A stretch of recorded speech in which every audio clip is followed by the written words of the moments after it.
Nabi Muhammad SAW ialah Nabi yang terakhir dan tidak ada Nabi selepasnya. Ini ikut kita, inilah akidah kita.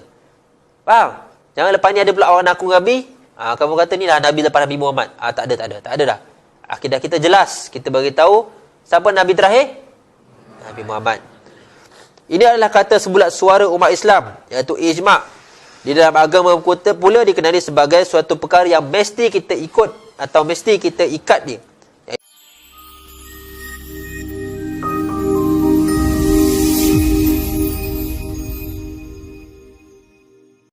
Warahmatullahi wabarakatuh.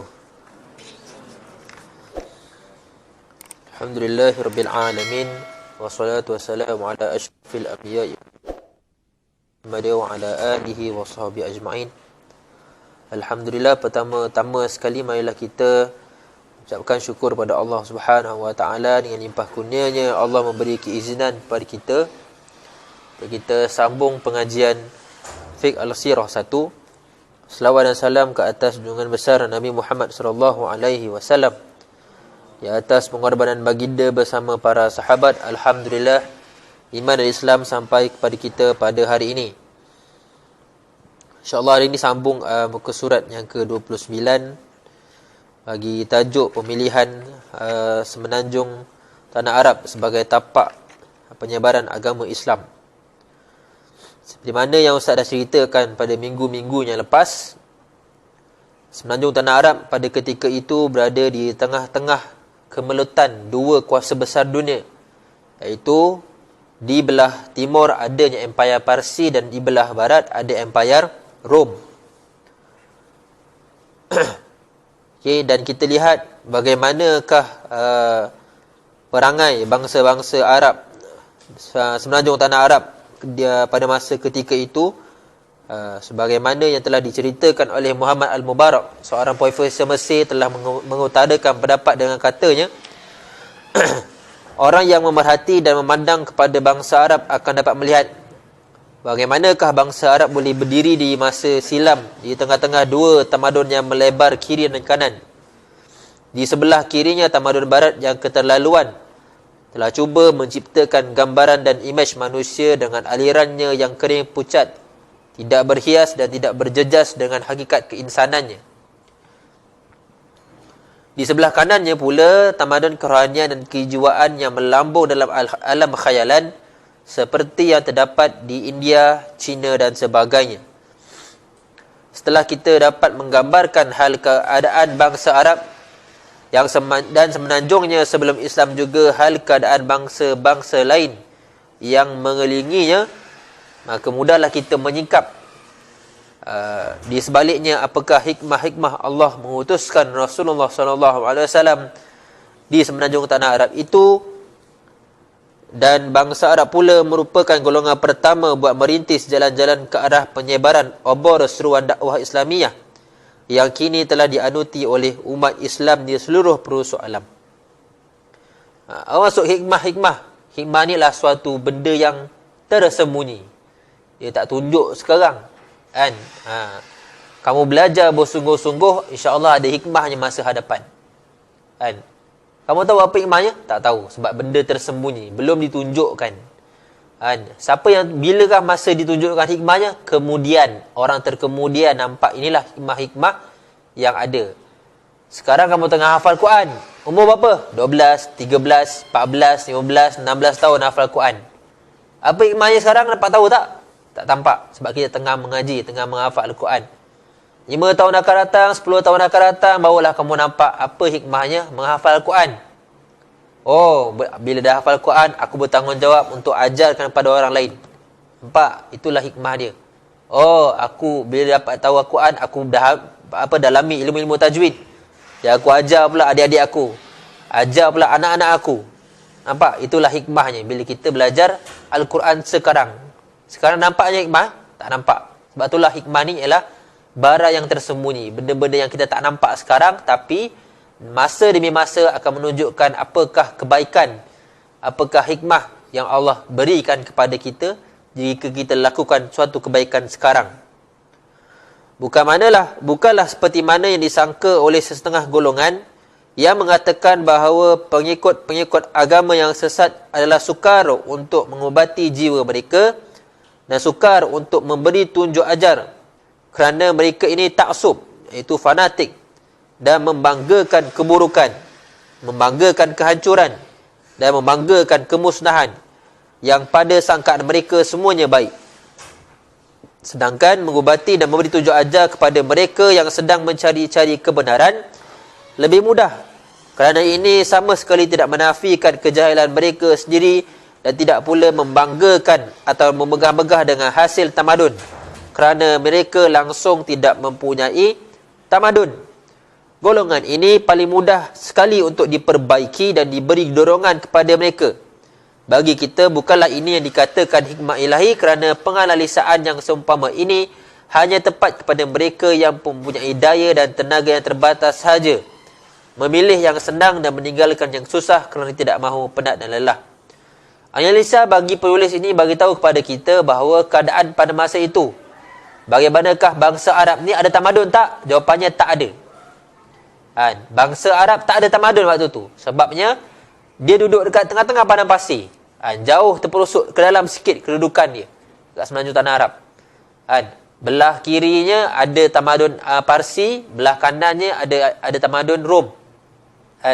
Jadi bangsa orang yang tak ada tamadun ni, dia tak dapat nak banggakan diri dia dengan kemewahan. Sebab apa? Dia terperosok ke dalam. Terperosok ke dalam. Jadi mudah bagi golongan-golongan yang terperosok ke dalam ni, yang tidak dipengaruhi oleh mana-mana tamadun ini, diajarkan atau diberi pengajaran atau diberi pedoman. Faham? Maksudnya orang-orang Arab ni duduk terasing lah. Macam kita, kalau kita duduk kampung, banyak benda kita tak tahu, betul tak? Orang bandar macam-macam tahu. Ada internetnya, ada handsetnya, ada kereta lah. Orang kampung tahu apa? Orang kampung sekarang lain lah. Orang kampung dulu lah. Dengan zaman tak ada internetnya, jalan raya pun susah nak jumpa. Orang kampung dulu. Jadi orang kampung ni lah sebenarnya mudah dibentuk, mudah didorongkan, sebab mereka tak tahu apa-apa. Okay, sebab itulah digelar sebelum datangnya Islam, kita gelar orang Arab ialah Arab Jahiliyah lah, sebab dia tak tahu apa-apa. Andai kata Allah mahu menjadikan pancaran dakwah Islamiah di mana-mana bahagian di Parsi atau di Rom atau di India bersinar cemerlang, maka sudah pasti pula Allah akan menyediakan kemudahan dan cara-cara sehingga berjaya dakwahnya, seperti mana yang berlaku di semenanjung Arab. Soal ini pula tidak menjadi bebanan, kerana Allah Subhanahu Wa Taala ialah alam, pencipta semesta alam. Namun hikmah ilahiyah memilih semenanjung Arab dan Rasul utusan itu tadi, iaitu Nabi Muhammad itu sendiri merupakan orang yang ummi, iaitu orang yang buta huruf, yang tak erti nak membaca, tak erti nak menulis. Itulah Nabi. Tapi Allah pilih dia sebagai utusan. Menerusi penulisan ini, maka kita lihat kenapa Allah tak pilih India dan tak pilih tamadun-tamadun besar ni sebagai pusat penyebaran agama. Kenapa Allah tak pilih, contohnya Allah tak pilih Parsi, tempat kelahiran Nabi Muhammad. Kenapa Allah tak pilih Rom contohnya sebagai tempat kelahiran Nabi Muhammad? Kerana tamadun-tamadun besar ini mudah dengan kemewahan. Seolah-olah bahawa Islam ni tertegak dengan mudah. Nak menggambarkan seperti itu. Tapi Allah memilih semenanjung tanah Arab, tempat yang terperosok, tempat yang jauh dengan tamadun besar, tempat yang susah. Nak kata agama Islam ni didirikan dengan jalan yang susah, yang sukar. Itulah hikmah ilahiyahnya. Sebagai penutup dan epilog kepada hikmah Allah ialah suasana persekitaran tempat Rasulullah diutuskan, di mana di dalamnya wujud satu bi'ah, iaitu suasana yang buta huruf juga. Nak kata suasana bangsa Arab waktu tu bukan hanya seorang Nabi Muhammad tu yang buta huruf, tak. Ramai orang yang tak boleh membaca, ramai orang tak boleh nak menulis. Maka macam kamu, macam kita lah, bila kita tak erti baca, tak erti menulis, nak buat apa? Duduk saja. Buat apa? Belajar. Macam tu lah. Orang yang tak tahu apa-apa, mudah kita ajar dan kita nak belajar. Dan mereka juga belum pernah diracuni dan dimasuki oleh sebarang tamadun, pemikiran dan kerumitan falsafah yang berserabut. Di antara hikmah ilahi juga ialah menghindarkan perasaan syak wasangka manusia.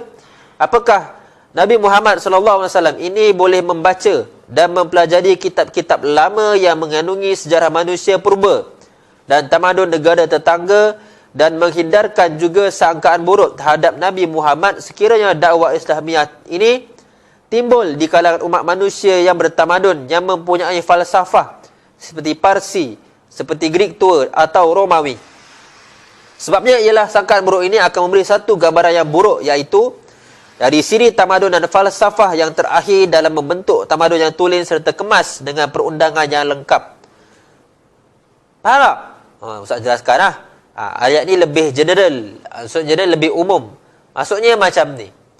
Kalau dekat tamadun Parsi, tamadun Rom, latar belakang tamadun ni dah diri lama dah lama wujud dah. Kan?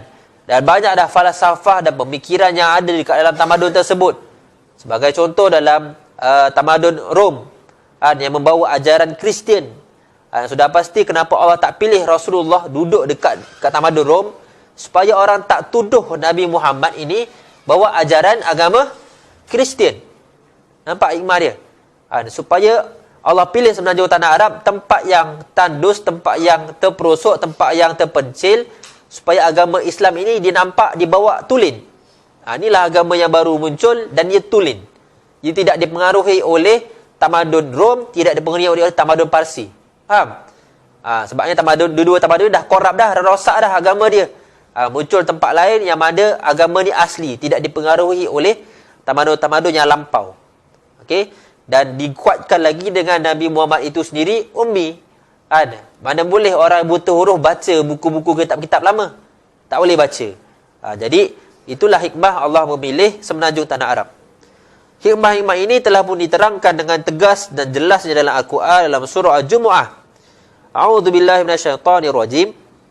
Huwallazi ba'atsa fil ummiyin rasulan minhum yatlu 'alaihim ayatihi wa yuzakkihim wa yu'allimuhumul kitaba wal hikmah wa in kanu min qablu la fi dhalalin mubin.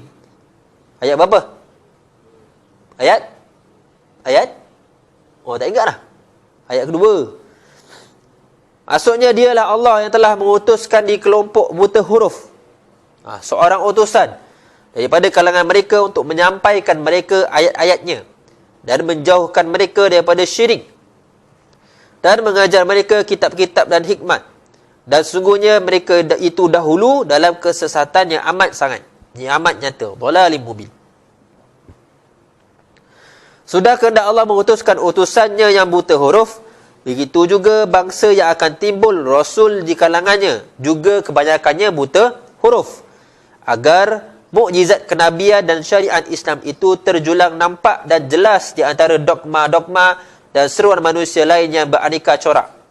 Di sana terdapat hikmah yang lain yang boleh diringkaskan seperti berikut. Yang pertama, seperti yang diketahui di mana Allah Subhanahu wa taala telah menjadikan Baitul Haram. Kat mana Baitul Haram ni? Kat mana? Kat Mekah lah, Mekkatul Mukarramah. Baitul Haram tu apa? Tempat ada apa? Tempat ada Kaabah. Tumpuan dan kesejahteraan umat manusia seluruhnya, dan merupakan rumah pertama untuk manusia beribadat. Dekat atas muka bumi ni tempat pertama untuk beribadat ya dekat Baitul Haram lah. Serta mempraktikkan rukun-rukun agama. Sesungguhnya lembah Makkah ini telah menjalan dan melaksanakan seruan bapa para anbiya. Bapa kepada semua para anbiya adalah Sayyidina Ibrahim alaihissalam. Tempat dan kena pada tempatnya di mana kawasan yang mulia ini menjadi muara suruhan agama Islam yang pertama, iaitu agama Nabi Ibrahim. Dan juga tempat pengutusan yang terakhir, iaitu Khatamun Nabiyyin. Kenapa tidak? Bukankah Nabi Muhammad ini keturunan daripada Nabi Ibrahim alaihissalam? Ini hikmah dia. Dan kemudian barulah orang nampak kenapa pilih Mekah, kenapa pilih tanah Arab.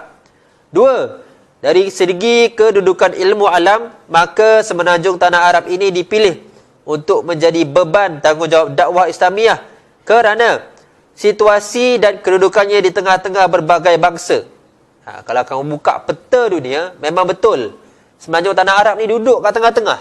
Tengah-tengah dunia, tengah-tengah bumi, duduk kat tengah. Kalau tengok betul-betul peta lah, betapa strategik dia tempat kedudukan semenanjung tanah Arab.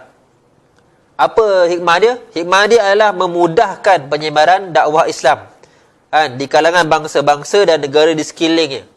Mudah sebab duduk kat tengah-tengah, dia mudahlah. Mudah untuk menyebarkan agama. Dia tak duduk dekat ujung timur macam Jepun. Dia tak duduk kat ujung barat macam kat Amerika Syarikat. Dia faham tak? So duduk kat tengah-tengah, mudah untuk agama itu disebarkan. Ini ternyata sekali bila kita mengkaji semula perjalanan dakwah Islamiah di zaman permulaannya dan zaman Khulafa' ar-Rashidin, memang tepat seperti yang ditegaskan tadi. Bila mulanya agama ini disebarkan pada zaman Nabi Muhammad sekitar 600 Masihi. Sekejap je agama Islam ini bersebar sampailah zaman Sayyidina Umar Khattab. Lebih kurang 700-800 Masihi. 700 Masihi. Kejap agama Islam dah tersebar dekat timur barat, sekeliling sehinggalah Afrika dan Eropah dan sebagainya. Sekejap sajalah kerana memang kedudukan semenanjung tanah Arab berada di tengah-tengah. 3. Dan sebagai hikmah ilahi juga menjadikan bahasa Arab itu sebagai media dakwah dan Islamiah. Dan bahasa yang pertama buat menerang dan mentafsirkan percakapan atau kalam Allah Subhanahu wa taala untuk disampaikan kepada kita. Justru itu kalau kita perhatikan dengan teliti tentang keistimewaan bahasa-bahasa diikuti dengan satu perbandingan dengan bahasa Arab, maka jelas kita dapati bahawa bahasa Arab ini banyak mempunyai keistimewaan yang sukar didapati dalam bahasa-bahasa lain. Maka sudah layak baginya untuk menjadi bahasa yang pertama dan utama untuk umat Islam di mana mereka berada. Ini adalah hikmah kenapa pilih bahasa Arab sebagai media untuk berdakwah. Pertama kerana bahasa Al-Quran itu sendiri menggunakan bahasa Arab. Nak kata Allah memuliakan bangsa Arab, guna bahasa Arab untuk menyampaikan agama. Kerana ada beberapa keistimewaan yang akan disampaikan nanti berkenaan tentang peranan bahasa Arab dalam menyebarkan dakwah Islamiah. Kita masuk sikit tajuk yang seterusnya, ayat 33, iaitu tajuk berkenaan tentang pemilihan Nabi Muhammad SAW sebagai Nabi yang terakhir. Nabi Muhammad SAW ialah Nabi yang terakhir dan tidak ada Nabi selepasnya. Ini ikut kita, inilah akidah kita. Faham? Jangan lepas ni ada pula orang aku Nabi, kamu kata ni lah Nabi lepas Nabi Muhammad. Tak ada dah. Akidah kita jelas. Kita beritahu siapa Nabi terakhir? Nabi Muhammad. Ini adalah kata sebulat suara umat Islam, iaitu ijma'. Di dalam agama kita pula dikenali sebagai suatu perkara yang mesti kita ikut atau mesti kita ikat dia, iaitu akidah.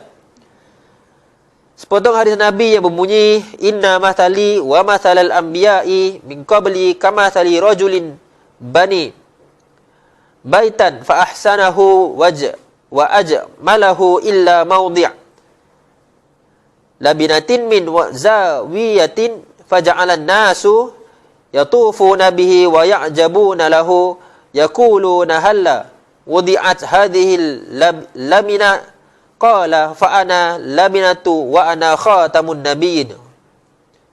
Ruwahu Syaikhan. Yang bermaksud aku dan para anbiya sebelumku, iaitu nabi-nabi sebelumnya, ibarat satu bangunan yang dibina oleh seorang laki-laki. Macam satu bangunan ni lah, dibina oleh seorang laki-laki, lalu ia membinanya dengan baik. Bangunan madrasah ni bina dengan baik tak? Bina dengan baik tak ada yang cacat, tak ada yang terlopong. Dan dicantikkannya. Cantik tak? Cantik lah. Ada jubir dia, ada aircon, ada kipas. Kecuali pada tempat sekeping batu bata pada suatu sudut, maka orang ramai dapat datang mengelilinginya dan kagum melihat dan berkata, mengapa tidak diletakkan seketul batu bata di tempat yang kosong itu? Maksudnya apa? Perumpamaannya satu bangunan besar macam bangunan madrasah ni, cantik, ada aircon, ada satu lubang kat tepi ni, ada lubang bata kat tepi tu. Boleh bayang?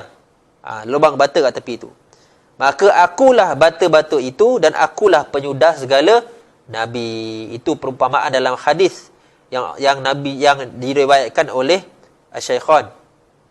Iaitu ibaratnya bangunan yang besar ini, nabi-nabi terdahulu dah bina tapak-tapak asas agama, maka Nabi Muhammad lah orang yang terakhir untuk melengkapkan agama yang diturunkan oleh Allah Subhanahu wa taala. Bertautan dan hubungkan dakwah Nabi Muhammad sallallahu alaihi wasallam dengan dakwah para anbiya terdahulu adalah bertujuan untuk memperkuatkan dan memperkemaskan atau sebagai kesimpulan dan penutupan seperti mana yang difahamkan dari hadis tersebut. Ini tegas bila mana kita lihat dakwah para anbiya selalunya bersendikan dua asas penting. Setiap nabi ini dia membawa dua dakwah benda asas yang penting. Pertama, akidah kepercayaan. Tak ada boleh syirik kepada Allah Ta'ala. Siapa Tuhan? Allah Ta'ala. Yang benda lain layak disembah, tak layak disembah melainkan Allah Ta'ala. Itulah akidah dan kepercayaan. Yang kedua, perundangan dan akhlak. Bagaimanakah cara untuk kita beribadat kepada Allah? Diajarkan solat, diajarkan berpuasa.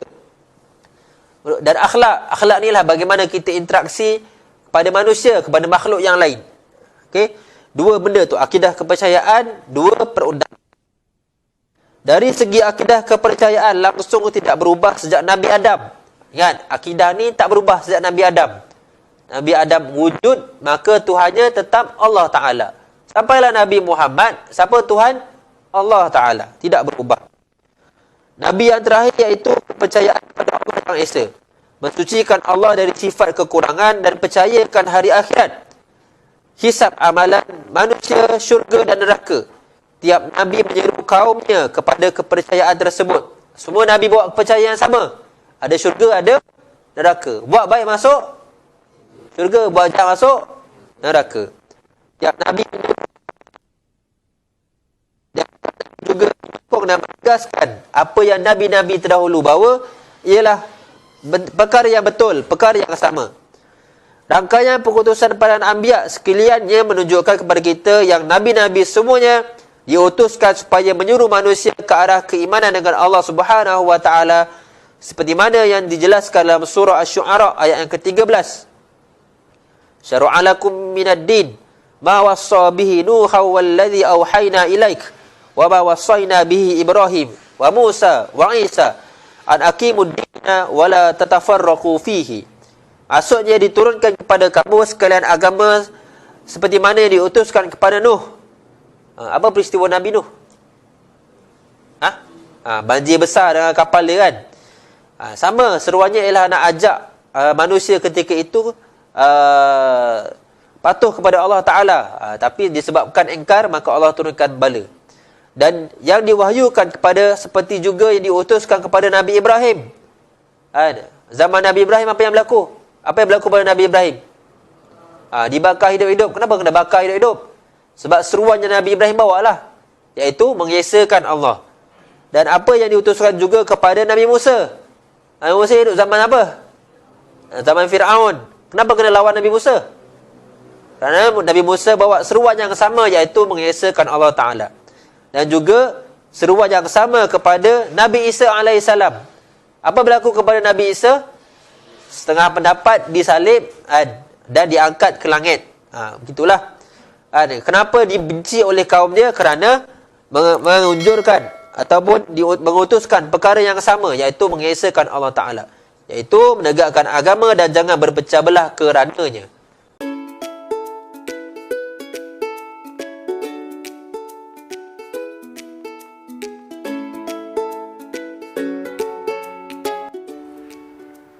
Terima kasih kepada semua para penyumbang. Syukran jazilan katsira. Jazakallahu khairal jaza. Minumlah Tanwir Koko terbaik.